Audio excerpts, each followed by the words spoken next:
মহাত্মা গান্ধীজির আজকে আবির্ভাব তিথি। আমরা সবাই জানি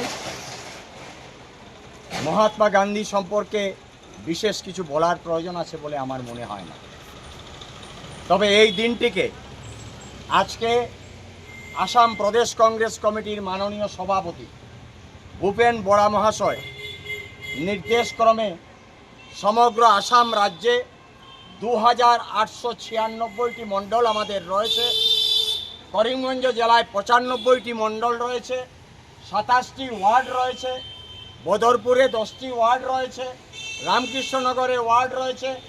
আমরা প্রত্যেকটি মণ্ডল এবং ওয়ার্ডে আজকে গান্ধীজির এই জন্মতিথিকে আমরা উদযাপন করতে চলেছি। এর শুভারম্ভ আজকে এই মুহূর্তে করিমগঞ্জের গঙ্গা ভাণ্ডারের সম্মুখস্থ প্রাঙ্গণে মহাত্মা গান্ধীর মর্মর মূর্তিতে আমরা মাল্যদানের মাধ্যমে এর শুভারম্ভ করলাম। এখান থেকে গিয়ে কংগ্রেস ভবনে আমাদের ভারতীয় জাতীয় কংগ্রেসের যারা এখানে শহরাঞ্চলের উপস্থিত আছেন এবং গ্রাম থেকে যারা কিছু কর্মীরা এসেছেন, কারণ প্রত্যেকটি মণ্ডলে আজকে আমাদের প্রোগ্রাম রয়েছে, তাই আমরা জমায়েত করিমগঞ্জ জেলার শহরে কংগ্রেস অফিসে করিনি।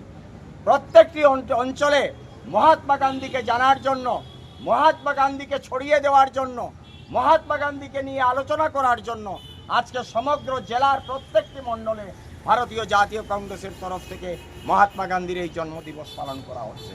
তো আমি আজকের এই দিনটিকে যারা আমাদের করিমগঞ্জ জেলার মণ্ডল সভাপতি যারা আছেন, করিমগঞ্জ কংগ্রেসের যারা ওয়ার্ড কমিটির প্রেসিডেন্ট আছেন, ব্লক সভাপতি যারা আছেন, তাদের প্রত্যেককে ভারতীয় জাতীয় কংগ্রেসের আজকের দিনটি উদযাপন করার জন্য ধন্যবাদ দিচ্ছি।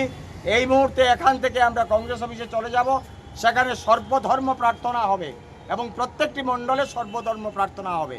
এর মানে এই যে আজকে 2014 থেকে ভারতবর্ষ এবং আসাম রাজ্যকে যে মেসেজ দেওয়ার চেষ্টা করা হচ্ছে, সেই মেসেজ সঠিক মেসেজ নয়। মেসেজ হচ্ছে গিয়ে সঠিক মেসেজ যে মহাত্মা গান্ধী বলেছিলেন যে সর্বধর্ম সমন্বয়ের মাধ্যমে ভারতবর্ষের সংবিধানের মূল কনসেপ্ট, এটাকে যদি বাঁচিয়ে রাখা যায় দেশ বাঁচবে এবং ভারতবর্ষে এগিয়ে যাবে। এটাই হলো আজকের প্রোগ্রামের মূল।